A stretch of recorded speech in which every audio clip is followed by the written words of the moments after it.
everyone, this is Anna from LeximbueJournals. As you might have seen, might have noticed, a few of you on Instagram, I'm back to my roots with a journal, a journal about Merlin. And I'm saying I'm back to my roots because you all know how much I like making journals of the Dark Ages and the medieval journals, and that's really what I'm enjoying more than anything, historical journals and medieval journals. So let's have a look at this one. Today I'm going to be talking a little bit about the myth of Merlin. So if anybody just wants to see the actual flip through, and doesn't want to hear very much about the story, then you could maybe move this video a little bit forward. So I decided to start with a story, then go on with the flip through, because I think this way it's easier for people to move forward. So let's start with the story of Merlin. Most of you know Merlin, and he's a character of he's a made-up character. All of the myths of King Arthur, the myth of King Arthur is not completely made up. It's not completely legend. It's based on certain real people that lived different times, and they have adopted their characteristics, mixed their families, and created this amazing story, this amazing legend. In this journal, I'm mostly going to talk about Merlin, the Arthurian Merlin. He starts with the help for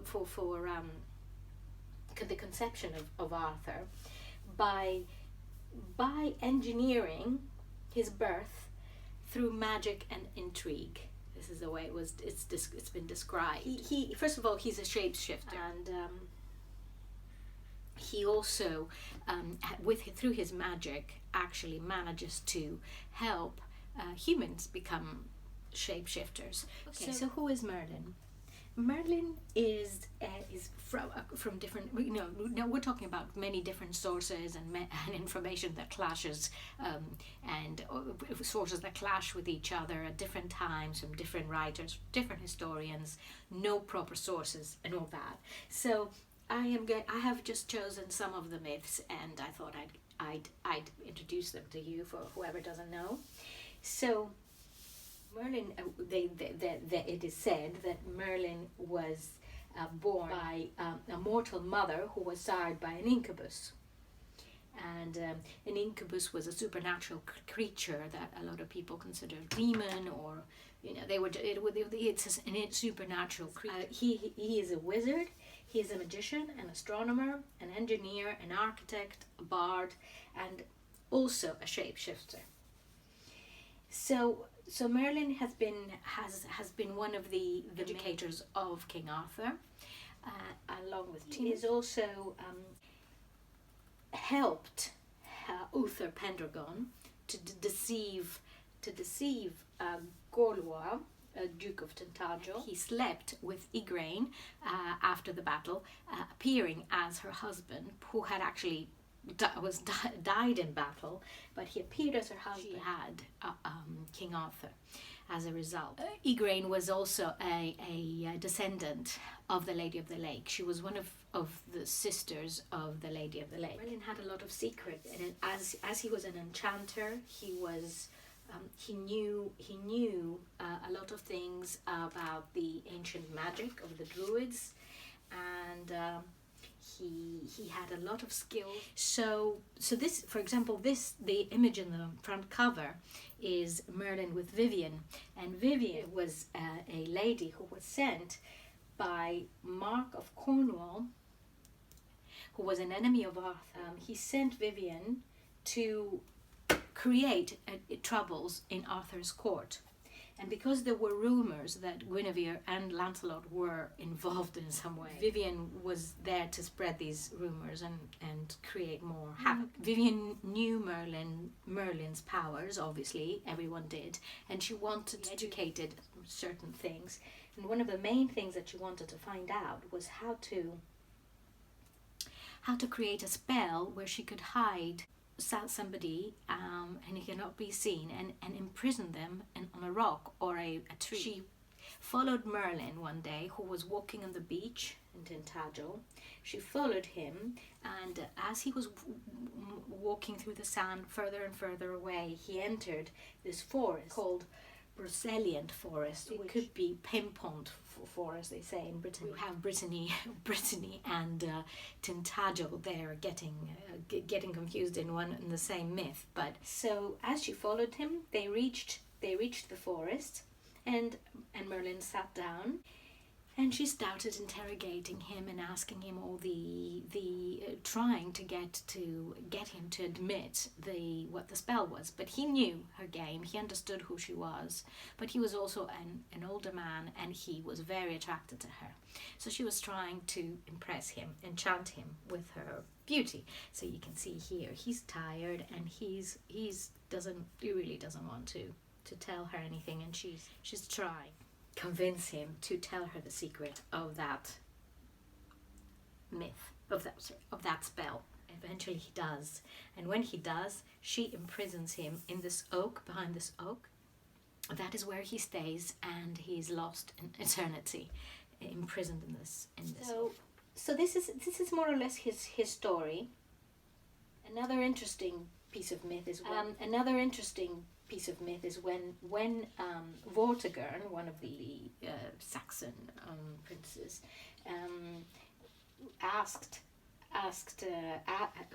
he kept trying to build a fortress, a tower, and it kept falling, crumbling down.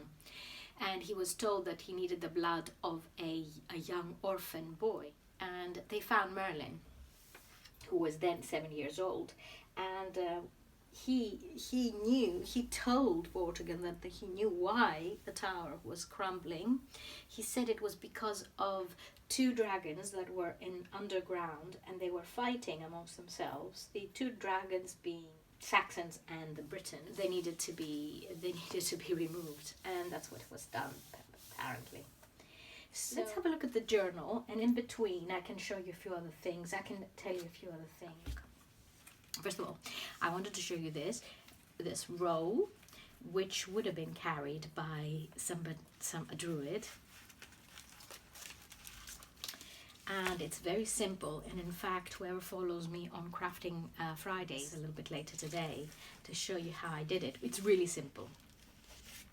I've used an elastic here, so you can remove things and add your own if you want to create a little scroll of something. And I've added a map of Wiltshire, and in this map there is also Stonehenge. It's a very old map, so it's something that I think one would enjoy having. By the way, I will be adding all my references when this journal is sold, because there's so much here, so much information, that it would be nice for people to have and be able to reference, to see. Handmade paper here, and you can of course write on it, and it rolls. It's really easy, and one can remove it, as I said, and use something else. So roll, show you how it rolls again, because I think that's what goes over the top there, and it holds the top. I just left it, one can cut the top, but I just left it there because it looks nice. There it is. There's the roll. Okay, so this is the journal. It is very, very, very, it's got a very wide spine. It's got lots of papers. And under here, I've added some handmade lace over the cheesecloth. And I've added this on the spine, which is ridged. But this is the last bit, this specific design I've got for the spine, and I will be getting more, but it's such a shame it's run out. So yes, it will come in this beautiful fabric bag I've made, and it is fabric that I got from my friend Gay, and I'll show you how. It's really easy, but I mean, I don't always show the bags, but I'm very proud of this one. I just love this fabric. That's it. And I've done it, I've double sewn it so that it will hold it better. So it will come in this bag, and the leather roll fits in the bag as well. So it can be looked after together.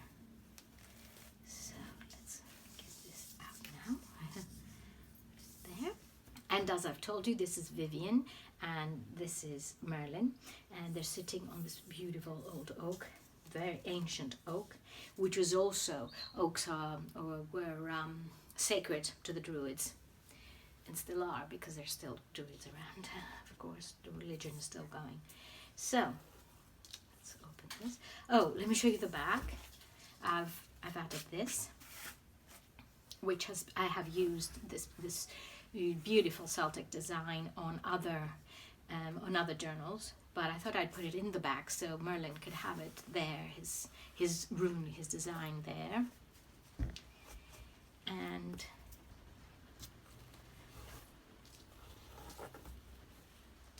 let me open the journal. I have this handmade paper here. I've also got a frill from this bag around. And this is the poem of Merlin and Vivian. The enchantment, let's say, of Vivian. It comes from a book of mine. It's the original poem. I mean, I've taken out the pages and I've added them on the book. And it's from the Idylls of the King by Tennyson. So Tennyson wrote this poem. And the whole thing is here. And I've attached it with this. And it can slip into the book and come out. So if you want to add more things in one book, it doesn't have to be there to take up the space. Oh, and there is a bookmark I made. This is Morgana, another one of Merlin's possible loves or only apprentices, but again, she's got a lot of history with Merlin, so I've added that. So this is it comes from another one of my books, and it's an original page, and it's a battle. King Arthur and his men fought bravely in this battle. And I made some frills here on the side, on the edge. Look at the dye. I mean, the paper is really beautifully tea dyed here, and I thought it is actually perfect for this journal because it looks so old. And of course, this is again Vivian and Merlin begging her not to cast the spell on him after he told her he gave her the spell. And here they are just talking, and she's trying to convince him to give her the spell, and he's sitting there quite tired under the oak, and he's wearing this beautiful leaf. Paper, frill. Look at that. Look at this paper. How it has coffee dyed. Again, I'm just marveling at it because it's just amazing. And some music paper.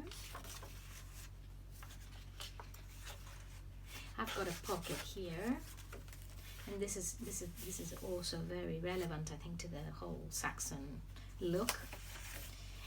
And some washi, some more frill. And here is Merlin carrying the baby away, taking the baby to care, also protecting the baby Arthur. And this is the Druid's temple. This is the great temple of the Grove of the Druids at Tendrew in Anglesey by Stuckley William, 1714. So Stuckley William was a great admirer of the Druids and Merlin, and he believed that the Druid religion was almost like the Druids were biblical figures. So so you see the rings were always, the rings were there, and the stones. That's a mount. So I've got a few of these here, which you can tie. I thought we can tie things on and have them as little reference points. And I'll show you further down. And there's another one here. I've tied things on them, and I've done this before in journals. I don't like to cut them off. They're there to hang the paper and in the shops, but hang it from.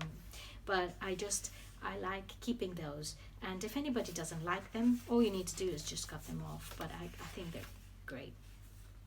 And wheels, and again wheels here, as you see on the paper. Wheels are very important in the Dark Ages, medieval times. They have a significance. And this is like circles, like anything, you know. And this is a bit more paper and washy. And this is again Merlin walking with Nimue. By Edward Burne-Jones, 1861. It's a pre-Raphaelite painting.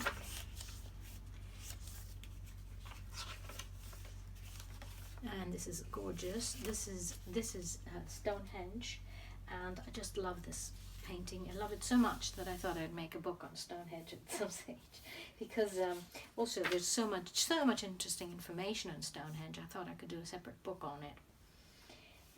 It's by William Turner, Stonehenge and in the Twilight. Isn't it beautiful? And it is a watercolor and was made in 1840. So I haven't seen this before, and although I do love Turner, so it's quite special. And you know, look at the birds there with the color, the tea dyeing. It's amazing.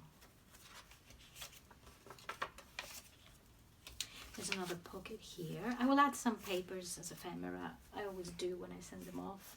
So I'll have some medieval ephemera, like cards and things. And here is again Arthur and Vivian.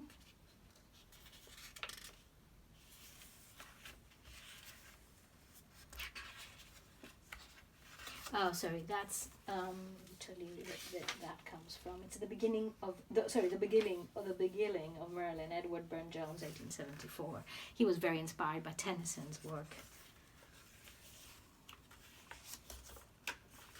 by his poetry. There's another side pocket here. Here is a little note that I've got here, and I wrote down, and if you don't want it, just get rid of it. Then in one moment she put forth a charm of woven paces and of waving hands, and in the hollow oak he lay as dead, and lost to life in use and name and fame. Then crying, I have made this glory mine, and shrieking out, O fool, the harlot leapt down the forest, and the thicket closed behind her, and the forest echoed fool. So this is how she fooled him, Vivian. This is another image of Druids, and it's Druids inciting the Britons to oppose the landing of the Romans. Castle's History of England, and it's an anonymous work, but it is beautiful. The Druids up there, priestesses, and the army there, the soldiers.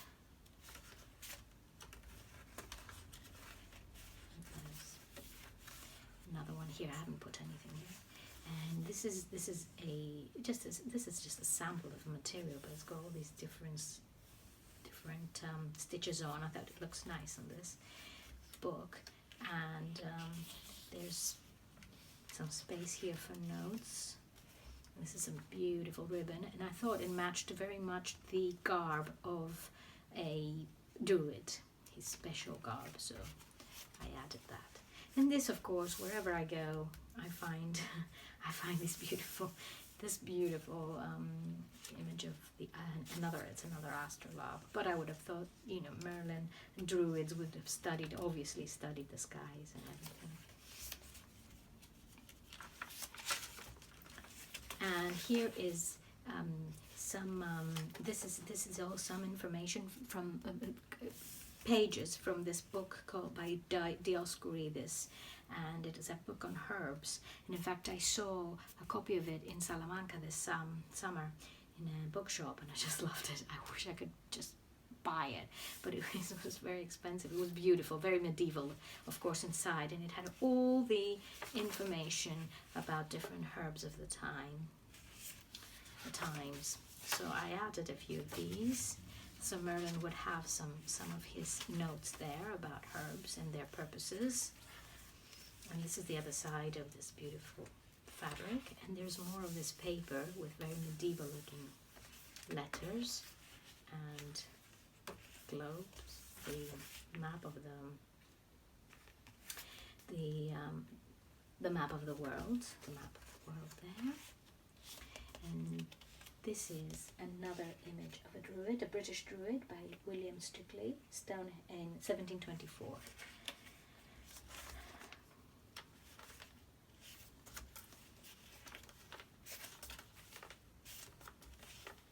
And there he is, you see, wearing his robes. There's another druid there.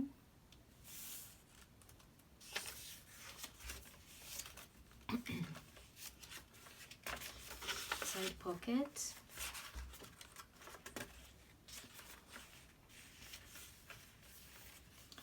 There's another little piece of muslin, tea-dyed muslin, and some more of this sewing, some muslin sewn on. Well, it's from this this material, this fabric.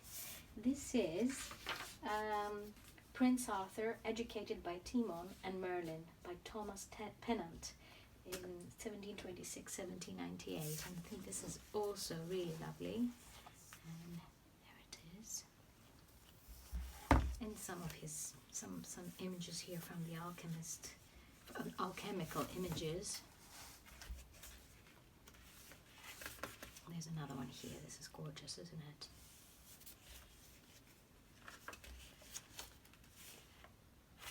There's another image of a druid here. 1676 by Britannia Antiqua Illustrata. And it's been signed there, but I'm not sure about the actual artist. There's no information or reference. Here's a side pocket.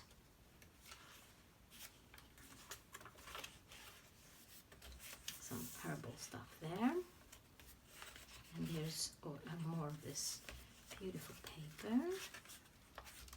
This is Merlin wearing his special outfit there, and he's leaving the palace, the castle, with Arthur. And this is a beautiful piece of painting, and it's here he is presenting the future King Arthur, 1909, by Annie Johan Laufer. There's some beautiful lace here, handmade French lace.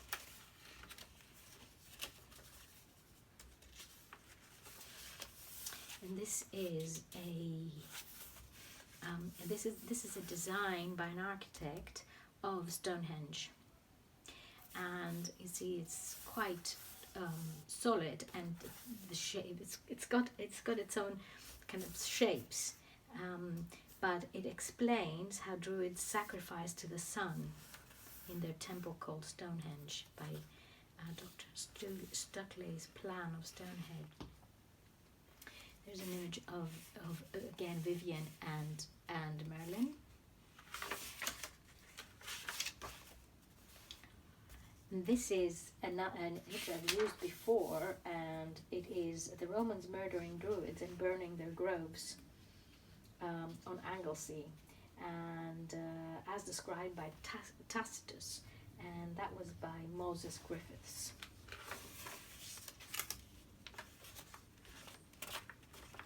Another side pocket here. More of this alchemy paper.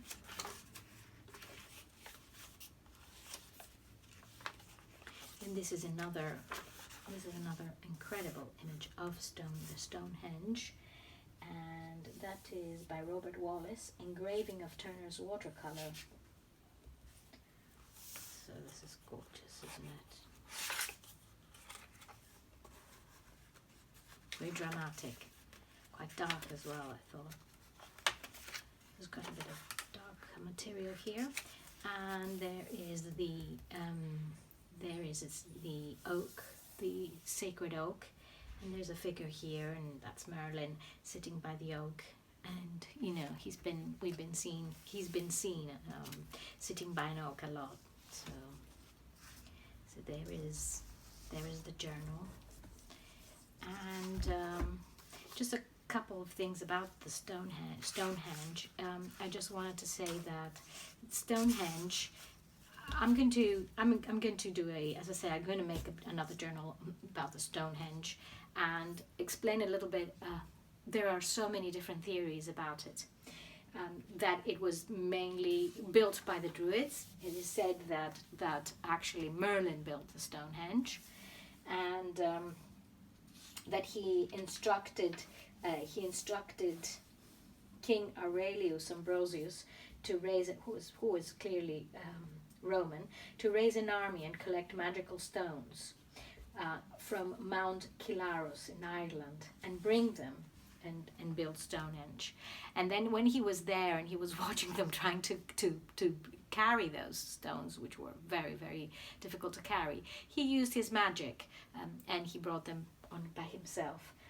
So that was the work. They say in the myth that was Stonehenge was built by Merlin.